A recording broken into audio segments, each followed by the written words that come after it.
హైదరాబాద్ కోఠీలోని వీరనారి చాకలి ఐలమ్మ మహిళా విశ్వవిద్యాలయంలో క్లాసులను బహిష్కరించి విశ్వవిద్యాలయాల కాంట్రాక్ట్ అధ్యాపకుల ఆందోళనకు దిగారు. అసిస్టెంట్ ప్రొఫెసర్స్ నియామకాల కోసం ఇచ్చిన జీవో 21ని రద్దు చేసి రాష్ట్ర వ్యాప్తంగా 12 విశ్వవిద్యాలయాల్లో పనిచేసే 1270 కాంట్రాక్ట్ అధ్యాపకులను క్రమబద్ధీకరించాలని వారు డిమాండ్ చేశారు.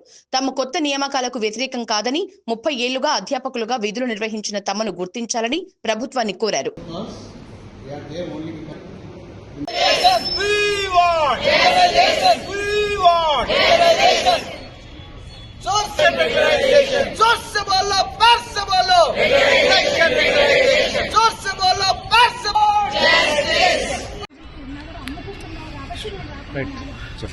రాష్ట్ర వ్యాప్తంగా ఉన్నటువంటి 12 విశ్వవిద్యాలయాల్లో పనిచేస్తున్న కాంట్రాక్ట్ అధ్యాపకులంతా ఈ రోజు నుంచి క్లాసులు బోధించకుండా మొత్తం ప్రొటెస్ట్ కార్యక్రమాల్లో నిమగ్నమై ఉన్నారు.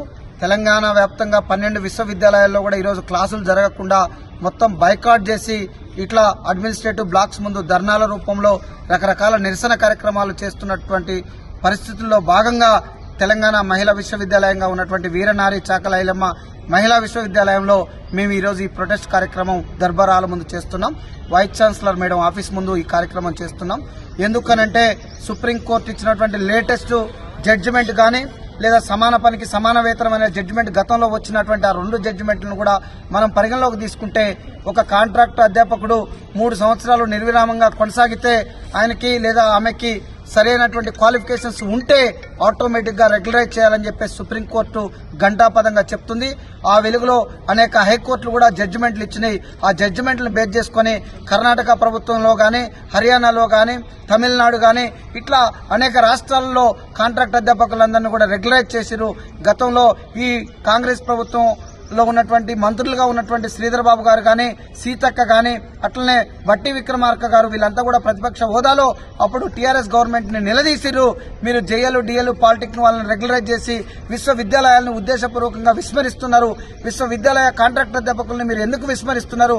వాళ్ళని ఇమ్మీడియట్లీ రెగ్యులరైజ్ చేయాలని చెప్పేసి వాళ్ళు ఘంటాపదంగా అసెంబ్లీ సాక్షిగా పలుమార్లు మాట్లాడి ఈ రోజు వాళ్ళు మంత్రులుగా ఉండి వాళ్ళు చేయాల్సినటువంటి పరిస్థితుల్లో ఉండి వాళ్ళు చేయకుండా మమ్మల్ని విస్మరించడం మాకు అత్యంత విషాదానికి గురి చేసింది. కాబట్టి మాకు ఏం చేయాలో అర్థం కాని పరిస్థితుల్లో అనివార్యంగా పిల్లలకి నష్టం జరుగుతుందని తెలిసినా గానీ పిల్లలకి విద్యాబుద్ధులు నేర్పించాల్సినటువంటి మేమే రోడ్లకు వచ్చి ధర్నాలు చేస్తే ఈ రకంగా కూర్చోవడం అనేది మంచి పద్ధతి కాదు. కానీ మా బ్రతుకులే రోడ్డు మీద పడినప్పుడు 20 ఏళ్లుగా 30 ఏళ్లుగా మా సర్వీసెస్ మా యొక్క అన్ని రకాల సర్వీసెస్ తీసుకొని మీరిప్పుడు బయటికి వెళ్లిపోవాలా, మేము వేరే కొత్త వాళ్ళని తెచ్చుకుంటాం, కొత్త వాళ్ళని మేము అసిస్టెంట్ ప్రొఫెసర్స్ గా అపాయింట్ చేసుకుంటామని చెప్పేసి చెప్తూ ఉంటే మా పరిస్థితి ఏంటని చెప్పేసి ఆందోళనకరమైనటువంటి స్థితికి మేము నెట్టబడి ఈ రోజు ఈ యొక్క ధర్నా కార్యక్రమాన్ని చేపట్టినాం. దీనిని ఉన్నపలంగా ఆనరబుల్ సీఎం గారు సానుకూలంగా ఉన్నారనేది మాకు తెలుస్తున్నది. వారు ఉన్నపలంగా వైస్ ఛాన్సలర్స్ మాటలు వినకుండా గంటా చక్రపాణి గారి లాంటి గతంలో టీఆర్ఎస్ గవర్నమెంట్ ని డిస్టర్బ్ చేసి అనేక అవినీతికి పాల్పడినటువంటి గంటా చక్రపాణి గారి లాంటి వారి వైస్ ఛాన్సలర్ల మాటలు వినకుండా వాళ్ళు చెప్పేటటువంటి తప్పుడు సమాచారానికి మమ్మల్ని ఆగం చేయకుండా దాన్ని పరిగణలోకి తీసుకుని మా జీవితాలను ఆగం చేయకుండా వెంటనే ఆనరబుల్ సీఎం గారు మా ఇష్యూని పరిష్కరించాలని, లేకపోతే ముమ్మాటికి 12 విశ్వవిద్యాలయాలను కూడా మా సమస్యను పరిష్కరించేంత వరకు, మమ్మల్ని రెగ్యులరైజ్ చేసేంత వరకు, మాకు ఉద్యోగ భద్రత కల్పించేంత వరకు కూడా నిర్విరామంగా ఈ కార్యక్రమాలను కొనసాగిస్తామని తెలియజేస్తున్నాం. 4th ఏప్రిల్ రోజున state government GO number 21 issue చేసింది. GO number 21 permanent direct recruitment గురించి గైడ్ లైన్స్ ఉంది. మేము 20-25 ఇయర్స్ నుంచి ఆల్ 12 యూనివర్సిటీస్ తెలంగాణలో క్లోజ్ టు 1200 కాంట్రాక్ట్ టీచర్స్ ఉన్నాము. 12 ఇయర్స్ నుంచి మేము రిప్రజెంట్ చేస్తున్నాం, మాకు రెగ్యులరైజ్ చేయండి. ఈ ప్రభుత్వం కూడా మేము చాలాసార్లు రిప్రజెంటేషన్ ఇవ్వడం జరిగింది. మా ఇష్యూస్ పట్టించుకోకుండా వీళ్ళు ఇలా రిక్రూట్మెంట్ చేయడానికి వీలు లేదు. మరీ రిప్రజెంటేషన్స్ ఇచ్చిన తర్వాత కూడా ఇలాంటి జియో ఇష్యూ చేయడం అనేది చాలా బాధాకరమైన విషయము. మేము ఆనరబుల్ చీఫ్ మినిస్టర్ సార్తో ఒక్కటే కోరుకుంటున్నాము, ఫస్ట్ అందరూ కాంట్రాక్ట్ టీచర్స్కి రెగ్యులరైజ్ చేసిన తర్వాతనే మీరు రిక్రూట్మెంట్కి వెళ్ళాలి. మేము రిక్రూట్మెంట్కి వ్యతిరేకం అస్సలు లేదు, కానీ కాంట్రాక్ట్ టీచర్స్ ఇష్యూస్ రిజాల్వ్ చేసే ముందు రిక్రూట్మెంట్ చేయడం చాలా మాతో అన్యాయం అవుతుంది. కాబట్టి మేము ఆనరబుల్ చీఫ్ మినిస్టర్తో ఇదే ఒక్కటే కోరుకుంటున్నాం, మా సర్వీసెస్కి రెగ్యులరైజ్ చేయండి. అది జరిగే వరకు మేము మా ప్రొటెస్ట్ చేయడానికి మా ముందు ఇంకేం మార్గం లేదు కాబట్టి మేము ప్రొటెస్ట్ చేయాల్సి వస్తుంది. 30 సంవత్సరాల నుంచి కూడా ఇదే యూనివర్సిటీని నమ్ముకుని విత్ క్వాలిఫికేషన్స్ చేస్తూ ఉన్నవాళ్ళం. యూజీసీ క్వాలిఫికేషన్స్ అన్నీ అందరము కూడా క్వాలిఫై అయి ఉన్నాము. 30 ఏళ్ళు, 20 ఏళ్ళు, 10 ఏళ్ళు అంత సర్వీస్ తీసుకుంటానికి మా ఇది పనికి వస్తుంది. కానీ అదే పోస్టులు రెగ్యులరైజ్ చేయండి, పర్మనెంట్ చేయండి అనేసరికి మా ఎలిజిబిలిటీలు క్వశ్చన్ మార్క్ చేస్తున్నారు. మీరు నాట్ ఫిట్ అన్నట్లాగా మాట్లాడుతూ ఉన్నారు.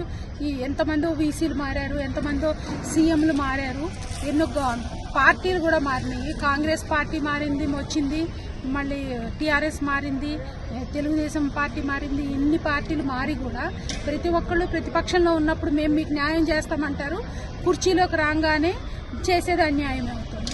ఇన్ని రిక్రూట్మెంట్లో మీరు అవ్వట్లేదు అంటే అక్కడ సూట్ కేసులతో డబ్బులు ఇచ్చిన వాళ్ళకే పోస్టులు వస్తున్నాయి. నిజంగా మెరిట్ చూసి అక్కడ ఇచ్చేదాన్ని జరగట్లేదు. నిజంగా మెరిట్ చూసే కనుక రిక్రూట్మెంట్ చేసే పరిస్థితి జరిగి ఉంటున్నట్టే ఇంతమంది 25 సంవత్సరాల నుంచి 30 సంవత్సరాల నుంచి లాంగ్ స్టాండింగ్లో ఉండాల్సిన అవసరమే ఉండకపోయేది కనీసం.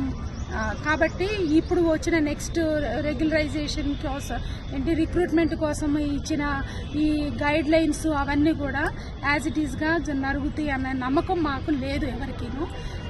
మా సర్వీసులంతా ఇప్పుడు అందరినీ తీసుకెళ్లి రోడ్డు మీద పడేసి మీ ఇష్టమైంది చేసుకోండి అంటే యూజీసీ రూల్స్లోనే ఉన్నది.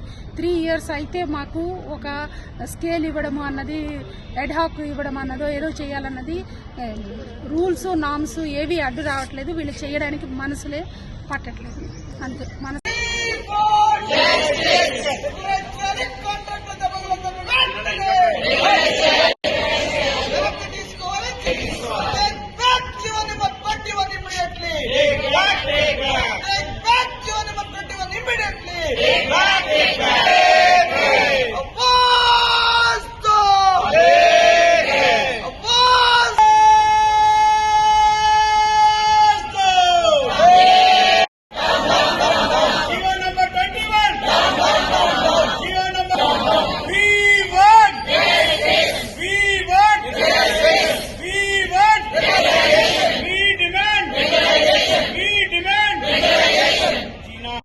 जीना है तो मरना सीखो,